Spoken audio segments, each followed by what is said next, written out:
ကုမ္ပဏီမှာအလုပ်လုပ်နေတဲ့လူတွေပေါ့နော်နဲမဆုချိုးစစ်ကိုကျွန်တော်ကုမ္ပဏီဘက်ကစာရွက်3ရွက်ပေးပြီးတော့မှဖြစ်ခိုင်းတဲ့အချိန်ကိုရောက်လာပြီပေါ့နော်ကျွန်တော်တို့ဒါကဘာလဲဆိုတော့ဂျပန်လိုပြောမယ်ဆိုရင်နဲမဆုချိုးစစ်ပေါ့နော်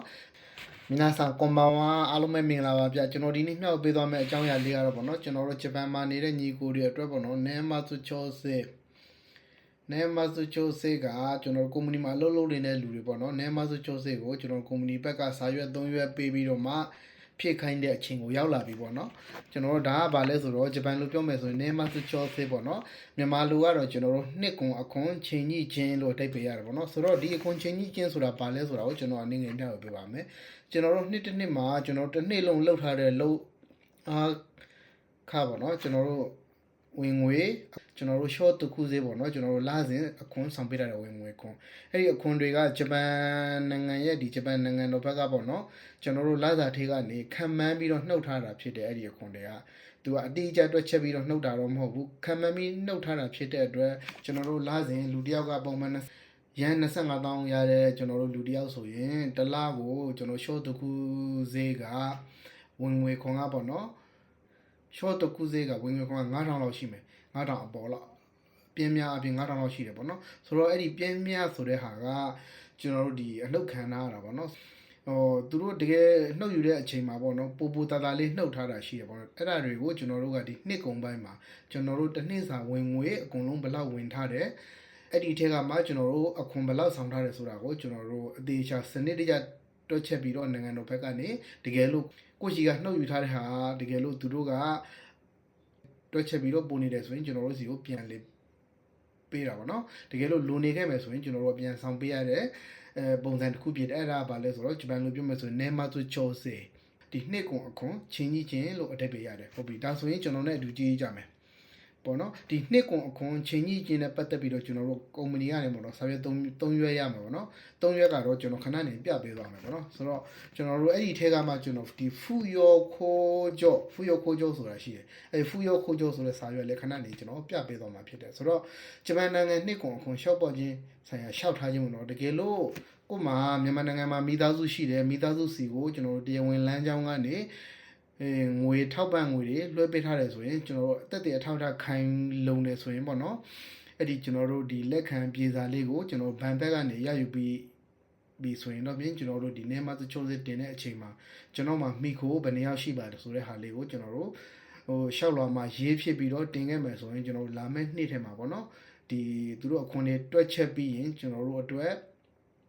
်အခွန်တွေကို short ပေါ့ပြီးတော့ဗောနော်သူတို့ကျွန်တော်တို့မိကူဘယ်နှယောက်ရှိတယ်ဆိုတာကိုတကယ်တရားဝင်ပြနိုင်ခဲ့မယ်ဆိုရင်အခွန်တွေကိ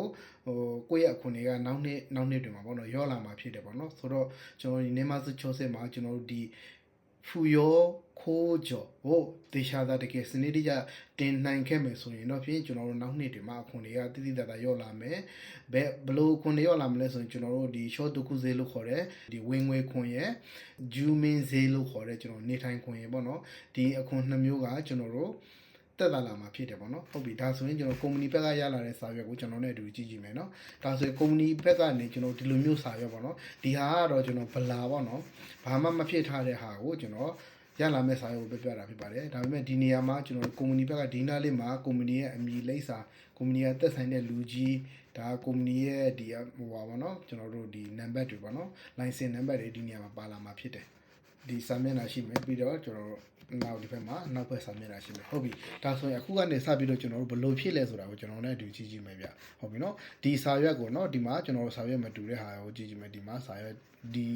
်ဒီပုံစံစာရွက်တွေ့ရပါမယ်ဒီလိုမျိုးပုံစံစာရွက်တွေ့ရပါမယ်ဒီလိုမျိုးပုံစံစာရွက်တွေ့ရပါမယ်ပေါ့နော်စာရွက်3ရွက်မှာကျွန်တော်ပထမဆုံးဒီစာရွက်ကိုကြည့်ကြည့်မယ်ဒီစာရွက်မှာကျွန်တော်ဒီဘက်မှာအစိမ်းရောင်နဲ့ပြထားတဲ့ဖက်ပေါ့နော်ဒါကတော့ကုမ္ပဏီဘက်ကဖြစ်ပေးထားမှာဖြစ်တဲ့အတွက်ကျွန်တော်တို့ဘာမှလုပ်စရာမလိုဘူးသူ့ဘေးနားလေးမှာပါတဲ့ကျွန်တော်တို့အာနာတနောနာမရေးဆိုတဲ့နေရာလေးမှာကျွန်တော်တို့ဒီနာမည်ကိုအင်္ဂလိပ်လိုရေးမယ်ကျွန်တော်ဒီဗီဒီယိုမှာပြထားတဲ့အတိုင်းပဲရေးပေးမယ်ဆိုရင်ကျွန်တော်တို့အဆင်ပြေတယ်ကျွန်တော်ဒီမှာအင်္ဂလိပ်လိုရေးမယ်ပေါ့နော်ဆိုကိုနာမည်ကိုအင်္ဂလိပ်လိုရေးမယ်အပေါ်ကနေဂျပန်လိုဖူရီကနာဂျပန်လိုရေးမယ်ဟုတ်ပြီနော်ဒါဆိုရင်ကျွန်တော်ဒီအောက်မှာအာနာတနောကျူရှောဆိုတာခင်ဗျားရဲ့နေတဲ့လက်ရှိလိပ်စာကျွန်တော်ဒီမှာလိပ်စာကိုအင်္ဂလိပ်လိုတော်၎င်းကျွန်တော်တို့ဂျပန်လိုပဲဖြစ်ဖြစ်အင်္ဂလိပ်လိုပဲဖြစ်ဖြစ်ကျွန်တော်လိပ်စာကိုကျွန်တော်တို့ရေးမယ်ဖြစ်နိုင်မယ်ဆိုရင်ဂျပန်လိုရေးပေးတာအကောင်းဆုံးပဲပေါ့နော်ဒီစာရွက်ဒီဟာလေးပါတဲ့စာရွက်ပေါ့နော် ဒီဟာကိုပဲကြည့်ဒါဆိုရင်ဒီစာရွက်လာရင်ဒီတိုင်းလေးပဲဖြစ်ဒီနေရာမှာ company ဘက်ကဖြစ်ပေးထားမယ်ဒါကကိုယ်တိုင်ဖြစ်ရမယ့်အပိုင်းပေါ့နော်ဒီအနီအောင်နဲ့ကျွန်တော်ဖြည့်ပြထားတဲ့နေရာနာမည်ကိုရေးမယ်အပေါ်မှာနာမည်ကိုဂျပန်လိုပြန်ရေးမယ်အောက်မှာဂျပန်လိုဒီလိပ်စာကိုရေးမယ်ဟုတ်ပြီနော်နောက်တစ်ရက်သွားကြည့်မယ်နောက်တစ်မျက်နှာနောက်တစ်မျက်နှာကလည်းအတူတူပဲနောက်တစ်မျက်နှာကလည်းအတူတူပဲဆိုနောက်တစ်မျက်နှာမှာဒီမှာ whole ဆိုတဲ့ဒီအခန်းကြီးလေးပါမယ်ပေါ့နော်ဒါလေးကိုမှတ်ထားဒီကောင်ပါတဲ့နေရာမှာဆိုရင်ကျွန်တော်တို့ဒီမှာဒီဟာကလည်းဒီအစိမ်းရောင်နဲ့ကျွန်တော်ဒီဝိုင်းပြထားဒီအစိမ်းရောင်နဲ့ဝိုင်းပြထားတဲ့နေရာကကုမ္ပဏီဘက်ကနေတခါတည်းဖြည့်ပြီးတော့ပါလာမှာဖြစ်တယ်ပေါ့နော်ကျွန်တော်ဒီဘက်မှာကိုယ်တိုင်ဖြည့်ရမှာဒီမှာလည်းအတူတူပဲအနာတနာနာမရပေါ့နော်အနာတနာမရရှိမဲ့ဒီနေရာမှာကျွန်တော်တို့နာမည်ကိုဖြည့်မယ်အပေါ်မှာခတာခဏလေးနဲ့ရေးမယ်အောက်မှာဘာကိုရေးမလဲဆိုတော့အခုလက်ရှိနေတဲ့နေရာလိုက်စာကိုခုနကအတိုင်းလေးပဲကျွန်တော်တို့ဒီဂျပန်လိုဖြည့်ဂျပန်လိုပေါ့နော်အဓိကတော့ဂျပန်လိုဟိုနေရာလိုက်စာကိုရေးမယ်ဒါဆိုရင်ကျွန်တော်ဒီစာရွက်ပြီးပြီတကယ်အဓိကကြားတဲ့စာရွက်ကအခုမှလာမှာပါနော်ဒီစာရွက်ကလုံးဝအဓိကအကျဆုံးပဲဒီစာရွက်ကဘာကိုဆိုလိုတာလဲဆိုတော့ကျွန်တော်တို့ဒီမှာပါတယ်ပေါ့နော်ကျွန်တော်ဒီအမှတ်သားလေးကိုပဲကြည့်ကိုမှရလာတဲ့စာရွက်ကိုပေါ့နော်ကျွန်တော်ဂျပန်လိုတော့မပြောပြတော့ဘူးမရှင်းပြတော့ဘူးဘာလို့လဲဆိုတော့ရှင်းပြလေးရှုပ်လေးဖြစ်မှာဖြစ်တဲ့အတွက်ကျွန်တော်တို့ဒီအမှတ်သားလေးနဲ့ပဲပြောပြရမှာပေါ့နော်ဒီဘက်ကျွန်တော်အစိမ်းရောင်နဲ့ဝိုင်းပြထားတဲ့နေရာကတော့ကုမ္ပဏီဘက်ကဖြစ်ပေးမယ်တခါတည်း auto ပေါ့နော်ကုမ္ပဏီဘက်ကဖြစ်ပြီးတော့ရလာမယ့်အဖြစ်တယ်ကျွန်တော်ဒီမှာအနီရောင်နဲ့ချဲပြထားတဲ့နေရာတွေကကိုယ်တိုင်ဖြစ်ရမယ့်အပိုင်းတွေပေါ့နော်ဆိုတော့ကိုယ်တိုင်ဖြစ်ရမယ့်အပိုင်းမှာကျွန်တော်ဒီနေရာမှာကျွန်တော်ရေးပြထားသလိုပဲကိုယ့်နာမည်ကိုထည့်ကြမှာပေါ့နော်အင်္ဂလိပ်လိုနာမည်ကိုထည့်မယ်အပေါ်မှာဂျပန်လိုရေးမယ်ဟုတ်ပြီနော်ဒီနေရာမှာအနာတန်ခိုခြင်းဘန်းကောဆိုတာကျွန်တော် my number ကိုပြောတာဒီ my number နေရာမှာကြတော့တော်တော်များများကုမ္ပဏီကကိုယ့်ရဲ့ my number ကိုဒီနေရာမှာတခါတည်းဖြစ်ပြီးတော့ပေးတာများတယ်ပေါ့နော်တကယ်လို့ဒီနေရာမှာ my number ကိုဖြစ်ပြီးတော့မပါခဲ့ဘူးဆိုရင်ကိုယ်တိုင်ဖြစ်တာပဲဖြစ်တကယ်ဖြစ်ဖို့လိုအပ်မလိုအပ်ကိုကုမ္ပဏီဘက်ကိုတခါပြန်ပြီးတော့မေးကြည့်ပေးပါတကယ်လို့ဖြစ်ဖို့လိုအပ်တယ်ဆိုရင်တော့ကိုယ့်ရဲ့ my number ပေါ့နော်ခိုခြင်းဘန်းကိုလို့ခေါ်တယ်ကျွန်တော်တို့ my number ကိုဒီမှာဖြစ်မယ်ဒါတော့ဥပမာပြထားတာပေါ့နော်ဆိုတော့အောက်မှာကျွန်တော်တို့ဒီမှာလက်ရှိနေရက်လက်စာအပြည့်အစုံကိုရေးမယ်ဒီနေရက်လိပ်စာကတော့ဂျပန်မှာနေထိုင်တဲ့နေရက်လိပ်စာဖြစ်တယ်ဟုတ်ပြီနော်ဒါဆိုရင်ဒီဘက်မှာညာဘက်မှာကြည့်မယ်ဒီညာဘက်မှာကကြတော့ကျွန်တော်ကတော့ဒီမှာ1999ပေါ့နော်ခုနှစ်ကို1999ဆိုပြီးတော့အင်္ဂလိပ်လိုရေးထားတယ်တကယ်လို့ကိုယ့်ရဲ့တက်ကြီးကိုဂျပန်လိုတည်တယ်ဟေးဆေးတော်၎င်းရှောဝါဖြစ်ဟေးဆေးတမားတွေဆိုရင်ကျွန်တော်ဒီဘက်မှာဟေးဆေးကိုဝိုင်းလိုက်မယ်ဟေးဆေးကဘယ်နှစ်ပေါ့နော်9နှစ်1နှစ်3နှစ်ဥပမာ17နှစ်ဒီနေရာမှာအင်္ဂလိပ်လိုရေးလိုက်ရတယ်ဂျပန်တက်ကြီးကိုရေးလိုက်ရတယ်ကျွန်တော်လကတော့ကျွန်တော်12လပိုင်းဥပမာပေးထားတယ်ကျွန်တော်12လပိုင်းဖြစ်လာတယ်ကိုယ့်ရဲ့ဒါဒီနေရာမှာဘာကိုရေးရမလဲဆိုရင်မွေးတက်ကြီးကိုရေးရမယ်ဟုတ်ပြီနော်ဒါဆိုရင်ဒီအောက်ကမှကျွန်တော်ဒီနာမည်ပေါ့နော်ဒီနာမည်နဲ့ဒီနေရာမှာတူနေတဲ့အကြောင်းရင်းကကျွန်တော်ကဒီလက်ရှိဂျပန်နိုင်ငံမှာကိုကတယောက်တည်းနေတာဖြစ်တဲ့အတွက်ကိုယ့်ရဲ့အိမ်ထောင်ဦးစီးနေရာမှာလည်းကိုယ့်နာမည်ကိုပဲကျွန်တော်ထည့်ထားတယ်ဟုတ်ပြီနော်တကယ်လို့ဒီနေရာမှာကိုကဒီနေရာမှာအိမ်ထောင်ဦးစီးကဂျပန်မှာလက်ရှိအိမ်ထောင်ဦးစီးကကိုမဟုတ်ခဲ့ဘူးဆိုရင်ဒီနေရာမှာအိမ်ထောင်ဦးစီးရဲ့နာမည်ကိုထည့်မယ်ပေါ့နော်ကိုယ့်ရဲ့အမျိုးသားကအိမ်ထောင်ဦးစီးဆိုရင်ဒီနေရာမှာကိုယ့်ရဲ့အမျိုးသားနာမည်ကိုထည့်မယ်ပေါ့နော်ဆိုတော့ဒီမှာဟုတ်ပြီနော်ကျွန်တော်ကတော့ကျွန်တော်တယောက်တည်းနေတာဖြစ်တဲ့အတွက်အိမ်ထောင်ဦးစီးဆိုတဲ့နေရာမှာကျွန်တော်နာမည်ကိုထည့်တယ်ပေါ့နော်ဆိုတော့အောက်မှာရေးထားတာကကျတော့ဒီလူနဲ့ဘယ်လိုတော်ဆက်ပါတယ်လဲဆိုတော့အတိတ်ပဲရတယ်ပေါ့နော်ဆိုတော့မြန်မာလိုအဲ့လိုမျိုးအတိတ်ပဲရတဲ့အတွက်ဒီနေရာမှာတော့ကျွန်တော်တန်ကန်ရှိကိုယ်တိုင်ဖြစ်တယ်ဆိုတော့ကျွန်တော်တို့ဂျပန်နော်ဟွန်နင်းပေါ့နော်ဟွန်နင်းဆိုတဲ့ဟာရေးထားတယ်ခန်းကြီးကလည်းဒါကိုပဲကြည့်ပြီးတော့ရေးဒါဆိုအဆင်ပြေတယ်ကျွန်တော်ဒီနေရာမှာဘာကိုမျှဝေချင်တာလဲဆိုရင်ရေးပုံရေးနည်းပေါ့နော်ဖြစ်ပုံဖြစ်နည်းကျွန်တော်နာမည်နေရာမှာခင်ဗျားတို့နာမည်ကိုထည့်လိုက်ဟုတ်ပြီနော်ဒါဆိုရင်အဲ့ဒီနာမည်ရဲ့အပေါ်မှာခတာခဏလေးနဲ့ရေးလိုက်ပြီးကြရင်ဒါကတော့ကိုယ့်ရဲ့ my number ကိုလိုအပ်မယ်ဆိုရင်ရေးလိုက်ဟုတ်ပြီနော်ဒီနေရာမှာကိုလက်ရှိနေတဲ့နေရာလိပ်စာကိုရေးမယ်ဟုတ်ပြီနော်ဒီဘက်မှာကျတော့ကိုယ့်ရဲ့မွေးတဲ့ကီကိုရေးမယ်တကယ်လို့ကိုကဂျပန်မှာတယောက်တည်းနေတာကိုကအိမ်ထောင်ဦးစီးဖြစ်တယ်ဆိုရင်ဒီနေရာမှာကိုယ့်နာမည်ကိုပြန်ရေးမယ်တော်တော်များများတော့တယောက်တည်းနေရတဲ့သူတွေများတာပေါ့နော်ဆိုတော့ဒီနေရာမှာတယောက်တည်းနေတဲ့သူတွေကတော့ကိုယ့်နာမည်ကိုထည့်မယ်ပြီးကြရင်ကိုယ်တိုင်ဖြစ်တဲ့ကိုယ်တိုင်ဖြစ်တဲ့အတွက်ဒီနေရာမှာဟွန်းနင်းဆိုတဲ့ဟာကိုထည့်မယ်ဟုတ်ပြီနော်ဒီနောက်တစ်ခုကကြတော့ဒီမှာ high wisha ဆိုတဲ့ဒီမှာပေါ့နော်ဥမှုဆိုတာရှိမရှိမှာကျွန်တော်ကတော့အိမ်ထောင်မရှိဘူး single ဖြစ်တဲ့အတွက်ဒီနေရာမှာကျွန်တော်ကဒီnashi 9ဆိုတဲ့ဟာလေးဝိုင်းလိုက်တယ်ပေါ့နော် nashi ကိုဝိုင်းထားတယ်ဟုတ်ပြီနော်ဒါဆိုရင်ဟုတ်ပြီဒီဘက်ကဟာဘာလဲဆိုတော့တကယ်လို့ကိုကအလုံးနှစ်ခုလုံးနေတယ်ပေါ့နော်နောက်တစ်ဖက်မှာဒီလိုမျိုးနောက်ကုမ္ပဏီတစ်ခုမှာ different ကုမ္ပဏီတစ်ခုမှာဒီလိုမျိုးနဲမဆိုချိုးဆက်ကိုတင်ထားတဲ့ တင်ထားခဲ့တယ်ဆိုရင်ဒီနေရာမှာကျွန်တော်တို့ဝိုင်းပေးလိုက်ရင်ကျွန်တော်နောက်တဲ့နေရာမှာတင်ထားကြောင်းကိုသူတို့နားလည်တယ်ပေါ့နော်ဆိုတော့ဒီနေရာကိုဝိုင်းပေးဖို့လို့လေတကယ်လို့အလုပ်နှစ်လုံးလုပ်နေတဲ့လူတွေကကိုကတုတ်တီကီနိုနဲ့အလုပ်တစ်ခုပဲလုပ်နေတယ်ဆိုရင်ကျွန်တော်တို့ဒီနေရာမှာဝိုင်းပေးစရာမလိုဘူးကိုက training နဲ့ဒီအလုပ်တစ်ခုတည်းပဲလုပ်နေတယ်ဆိုရင်ဒီမှာဝိုင်းပေးစရာမလိုဘူးကိုကဒီတုတ်တီခါဆူရိုနဲ့လုပ်နေတယ်အလောက်ကလည်းနှစ်ခုတည်းအပေါ်လုံနေတယ်ဆိုရင်တစ်ခုမှလည်းတင်ထားတယ်နောက်တစ်ခုမှလည်းဒီလိုမျိုးကမဖြစ်မနေဖြစ်ခိုင်းလို့ဖြစ်ရတယ်ဆိုရင်ဒီနေရာမှာကျွန်တော်တို့မဟာရူလေးအဝိုင်းလေးဝိုင်းပေးလိုက်ဒီနေရာမှာကျွန်တော်မျှပြထားတဲ့နေရာမှာပေါ့နော်ဆိုတော့အဆင်ပြေသွားပါလိမ့်မယ်ဟုတ်ပြီတကယ်အရေးကြီးတဲ့အပိုင်းရောက်လာပြီအရေးကြီးတဲ့အပိုင်းကဘာလဲဆိုတော့ကျွန်တော်တို့မြန်မာနိုင်ငံကို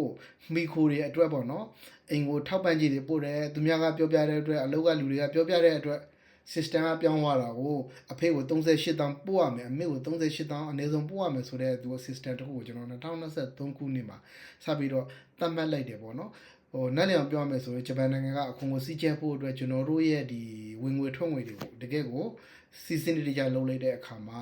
ဟိုအရင်တုန်းကဆိုရင်ကျွန်တော်အဖေမေကိုဘယ်လောက်ပို့ရမယ်ညီကိုမောင်နှမတွေကိုဘယ်လောက်ပို့ရမယ်ဆိုတာသတ်မှတ်ချက်မရှိခဲ့ဘူးပေါ့နော်ဒီတော့2023ခုနှစ်ကမှကျွန်တော်တို့ဂျပန်အစိုးရကသတ်မှတ်လိုက်တယ်တကယ်လို့အသက်16နှစ်ကနေ29နှစ်အထိဆိုရင်ဘယ်လောက်ပဲပို့ဖို့ကန့်သက်ချက်မရှိဘူးတကယ်လို့ကိုကငွေလွှဲမဲ့သူကအဖေသို့မဟုတ်အမေကအမအကူကပေါ့နော်ကိုရဲ့အမကိုရဲ့အကူကအသက်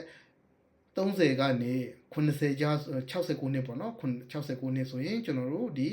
ီအနည်းဆုံးထောက်ပံ့ငွေက38တောင်ပြည့်မှရမယ်38တောင်ပြည့်မှသူတို့အတွက်ဘောင်ဝင်မယ်ဆိုပြီးတော့သတ်မှတ်လိုက်တဲ့ခါကျတော့ကျွန်တော်တို့ကသူတို့သတ်မှတ်ထားတဲ့ဘောင်ကိုဝင်အောင်လုပ်ရတော့မှာကိုဆိုတော့အဖေတယောက်အဖေရှိပုံမှန်ဆိုရင်ကျွန်တော်တို့အဖေရှိကိုပဲ1100ပြည့်ပြည့်1200ပြည့်ပြည့်လွှဲရင်လွှဲကောင်းလွှဲခဲကြတယ်ပေါ့နော်ဟိုအရင်တုန်းကလွှဲခဲ့လိုက်မယ်အခုကတော့မရတော့ဘူးအဖေကို38တောင်ပြည့်အောင်လွှဲမယ်အနည်းဆုံးပေါ့နော်အမေကို38တောင်ပြည့်အောင်လွှဲမယ်ဆိုရင်ကျွန်တော်တို့ဒီ2ယောက်စာကို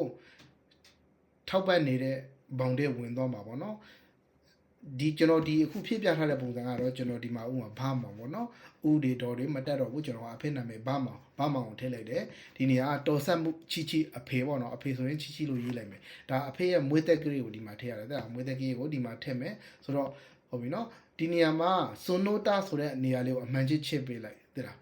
အမှန်ချစ်ပေးလိုက်ပြီးကြရင်လွှဲတဲ့ငွေပမာဏကျွန်တော်ကတော့ဒီမှာတော့38တောင်ပဲရေးပေးထားတယ်ပေါ့နော်တကယ်ကကို့အနေနဲ့ဒီနေရာမှာကို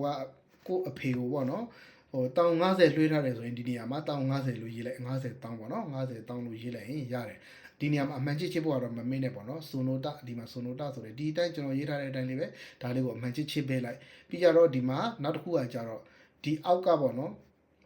38တောင်အထက်ကိုလွှဲပေးချောင်းကိုကျွန်တော်တို့ဒီမှာအမှန်ချစ်ပေးလိုက်အောင်ပါနော်38စံဂျူဟာချီမန်ရေးကျော်တော့ရှီဟာရာကြီးဆိုတဲ့နေရာကိုအမှန်ချစ်ပေးလိုက်ဒါဆိုရင်အဆင်ပြေတယ်ဒါကတော့ကျွန်တော်အဖေကိုပေါ့နော်အဖေဘာမောင်တော်ဆမှုကအဖေအဖေရဲ့မွေးတဲ့ဂရိတ်ကိုထည့်မယ်စွန်နိုတာကိုအမှန်ချစ်မယ်ငွေလွှဲတဲ့ပမာဏကိုထည့်မယ်ပြီးရင်ဒီနေရာမှာ38တောင်အကျော်လွှဲတာဖြစ်တဲ့အတွက်ပြန်ဒီနေရာကိုအမှန်ချစ်မယ်ပြီးတော့ဒီနေရာကနေရလိပ်စာကိုထည့်ရမှာဒီအဖေရဲ့နေရလိပ်စာဥပမာအဖေကရန်ကုန်မှာနေတဲ့မြန်မာနိုင်ငံဆိုရင်ကျွန်တော်ရန်ကုန်ဘယ်မြို့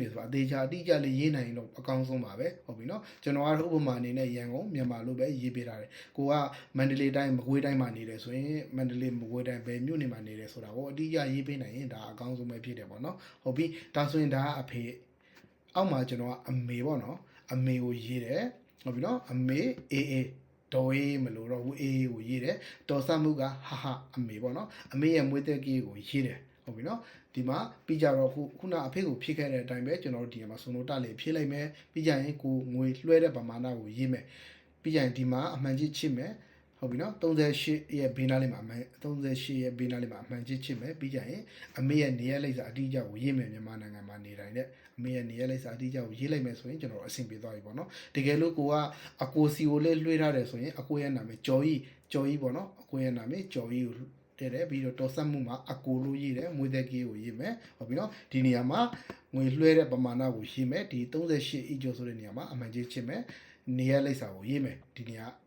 ာဒါပဲဆိုတော့နောက်အောက်မှာဒါထူးခြားချက်ပေါ့နော်ကျွန်တော်ကတော့နာမည်နှစ်ခုလုံးအတူတူပဲရေးလိုက်တော့တယ်ဗျာကျော်ကြီးပေါ့နော်ဒါဒီကျော်ကြီးကအပေါ်ကကျော်ကြီးကအကိုကျွန်တော်ရဲ့ဒီအောက်ကကျော်ကြီးကညီဘာလို့လဲဆိုတော့ဒီမှာခွဲထားတာပေါ့နော်ဒီမှာ ဒါအိုတိုတိုဆိုတော့အိုတိုတိုဒါညီတော်ဆက်မှုမှာညီမွေးသက်ကြီးကိုရေးမယ်ပြီးကြတော့ကျွန်တော်တို့ဒီအပေါ်ကဟာလေးနဲ့မတူတာကဘာလေးလဲဆိုတော့ကျွန်တော်တို့ဒီမှာဒုက္ခတေဆိုတဲ့ဟာလေးအောက်မှာဒုက္ခတေဆိုတဲ့ဟာပါတယ်ပေါ့နော်ဟုတ်ပြီဒီဟာလေးကိုအမှန်ကြီးချစ်မယ်ကျွန်တော်ပြထားတဲ့အတိုင်းလေးပဲဒီမှာငွေလွှဲတဲ့ပမာဏကိုက10,000လွှဲတယ်ဆိုရင်ဒီနေရာမှာ10,000ကိုရေးမယ်တကယ်လို့ကိုက1,020လွှဲထားတယ်ဆိုရင်1,020ကိုရေးလိုက်ဟုတ်ပြီနော်ဒါဆိုရင်ဒီဟာကြတော့ဒီစမ်းကျူဟာချိမိုင်းအေးကြောင့်မဟုတ်တော့ပဲနဲ့ဒီအဘောဟာလေးချစ်ပြတာပေါ့နော်ဒီမှာသူကျွန်တော်ရဲ့အသက်ဒီ30မပြည့်သေးတဲ့အတွက်16နှစ်နဲ့30ကြားဖြစ်တဲ့အတွက်ကျွန်တော်ကဒီအဘောဟာမှန်ကြည့်ချလိုက်တယ်သူရဲ့နေရာလိပ်စာကိုရေးတယ်ပေါ့နော်ဒါဆိုရင်ကျွန်တော်တို့ဒီဟာကိုဖြစ်ပြီးသွားပြီပေါ့နော်ဖြစ်ပြီးသွားပြီဆိုရင်ကျွန်တော်ပြီးပြီလားဆိုဖြစ်ပြီးတာနဲ့ကဟိုအရင်ကဆိုဖြစ်လိုက်ရင်အဆင်ပြေတယ်ပေါ့နော်အခုနောက်ပိုင်းကဒီငွေပတ်စံကိုတကယ်လွှဲခဲ့တာဖြစ်ကြောင်းကိုသူတို့ကတက်တယ်အဖြစ်တင်ပြခိုင်းတယ်ပေါ့နော်ကိုလွှဲလိုက်တဲ့သူကအဖေအမေပေါ့နော်ညီကိုမောင်နှမတွေလွှဲလိုက်ပြီဆိုရင်တကယ်လွှဲတာဟုတ်မဟုတ်ကိုသူကပြေစာကိုပြခိုင်းတာဖြစ်တဲ့အတွက်ကျွန်တော်တို့ကမြန်မာနိုင်ငံကိုလွှဲတဲ့အချိန်မှာကျွန်တော်တို့ဒီ SBI နဲ့ပဲဖြစ်ဖြစ် Cure တိုင်းနဲ့ဖြစ်ဖြစ်လွှဲခဲ့တယ်ဆိုရင်ကျွန်တော်တို့ Cure တိုင်းကပဲဖြစ်ဖြစ် SBI ကပဲဖြစ်ဖြစ်ကျွန်တော်တို့ဒီပြေစာကိုတောင်းခံလို့ရတယ်သူတို့က PDF file နဲ့ပို့ပေးတယ်ပေါ့နော်အဲ့ဒါကိုကဒီ family member ပဲဖြစ်ဖြစ်ဒီ7 level မှာပဲဖြစ်ဖြစ်သွားပြီးတော့print out ထုတ်ပြီးတော့ပူးတွဲတင်ပြပေးမယ်ဆိုရင်ကျွန်တော်တို့ဒါအဆင်ပြေသွားပြီပေါ့နော်ဒီနေရာမှာနောက်တစ်ခုကနည်းနည်းစီစဉ်နေကြတဲ့အပိုင်းတစ်ခုသူကတောင်းဆိုတာရှိတယ်ပေါ့နော်ဒီနိုင်ငံတော်ဘက်ကဘာလဲဆိုတော့တကယ်လို့ဒီဗမောင်ဆိုတဲ့လူကအဖေတော်ဆက်ကြောင်းအမေတော်ဆက်ကြောင်းကိုရှင်းပြပါဆိုတဲ့ဟာလေးတွေပါတတ်တယ်ပေါ့နော်တကယ်လို့အဲ့လိုမျိုးဟာမဖြစ်အခက်တစ်ခုတစ်စုံတစ်ခုအခက်မဖြစ်အောင်ဆိုရင်ကိုကဒီရှောက်လွာကိုဖြစ်တဲ့အချိန်မှာပေါ့နော်ကိုကပြင်ဆင်ထားမှာက SBI နဲ့လွှဲခဲ့မဲ့ဆိုရင် SBI ကလွှဲတဲ့ဒီပြည်စာပေါ့နော်ဒီတကယ်လို့ကိုကချောတိုင်းကလွှဲခဲ့မယ်ဆိုရင်ချောတိုင်းရဲ့ပြည်စာကိုယူထားမယ်ပြီးတော့နောက်တစ်ခုကတကောင်စင်းလက်ရှိကိုရဲ့တကောင်စင်းကိုဂျပန်လိုပဲဖြစ်ဖြစ်ဂျပန်လိုဘာသာပြန်ပြီးတော့ပေါ့နော်အဖေအမေညီကိုမောင်နှမတော်ဆက်မှုကိုပြတဲ့ဆက်ပတ်သက်မှုကိုပြနိုင်တဲ့တက်တဲ့အထောက်အထားနဲ့ပူးတွဲပြီးတင်ခဲ့မယ်ဆိုရင်တကယ်ကိုမှပဲကျွန်တော်တို့နောက်လာမယ့်နှစ်ထဲမှာကျွန်တော်တို့ဒီအခွန်တက်တာလာမှာပေါ့နော်တိတိတသာတက်တာလာမှာဖြစ်တယ်အကျဉ်းအဖြစ်တော့ကျွန်တော်အတိအကျတော့မပြောနိုင်ပေမဲ့တော်တော်ကိုတိတိတသာတက်တာလာမယ်ဘာလို့လဲဆိုတော့လက်ရှိ1000လောက်ဆောင်နေရတဲ့သူက9000လောက်ဖြစ်လာတာတို့ဂျူမင်းစစ်လက်ရှိက1000လောက်ဆောင်နေရတယ်ဆိုတော့နောက်နှစ်ဒီမျိုးတင်လိုက်တဲ့အခါကျရင်မီကိုတွေရှိကြောင်းတင်ပြလိုက်တဲ့အခါမှာနှစ်ကုန်ဒီနေမစုချိုးစင်းတဲ့အတူတင်ပြလိုက်မယ်ဆိုရင်နောက်နှစ်လာမယ့်နှစ်တွေမှာအခွန်တွေတိတိတသာကိုတက်တာလာမှာဖြစ်တယ်ပေါ့နော်တကယ်လို့အဲ့လိုမျိုးအခွန်တက်တာလာပြီးတဲ့နောက်ပိုင်းမှာတခြားသောနိုင်ငံတော်ကပေးတဲ့ကျွန်တော်ဒီထောက်ပံ့ကြေးတွေလည်းပဲရအောင်ရလာနိုင်ရပေါ့နော်ဖြစ်တဲ့အတွက်ဒါကိုမှန်မှန်ကန်ကန်ဖြစ်ပြီးတော့မှန်မှန်ကန်ကန်တင်ပြနိုင်ခဲ့မယ်ဆိုရင်တကယ်ကိုကျွန်တော်တို့အတွက်အကျိုးရှိတဲ့ခွန်လျှောက်ထားခြင်းတစ်ခုဖြစ်တယ်ဆိုတဲ့ဟာကိုပြောကြရင်းနဲ့ပဲကျွန်တော်အဆုံးသတ်ပြရစေဗျာအဆုံးဒီကြည့်ပေးတဲ့အရောက်စတဲ့ကိုကျေးဇူးအများကြီးတင်ပါတယ်တကယ်လို့ကျွန်တော်ရဲ့ဒီဗီဒီယိုကြည့်ပြီးတော့နားမလည်တာတစ်ခုခုရှိခဲ့တယ်ဆိုရင်ကျွန်တော်ရဲ့ဒီဗီဒီယိုရဲ့ comment ဘောက်မှာပေါ့နော်ရေးထားပေးခဲ့ပါကျွန်တော်ကတော့လက်ရှိကတော့ကျွန်တော်နားလေတဲ့လောက်ကျွန်တော်ရှင်းပြပေးထားတယ်နောက်တစ်ခုကဒီရှောက်လွာကြီးဟာ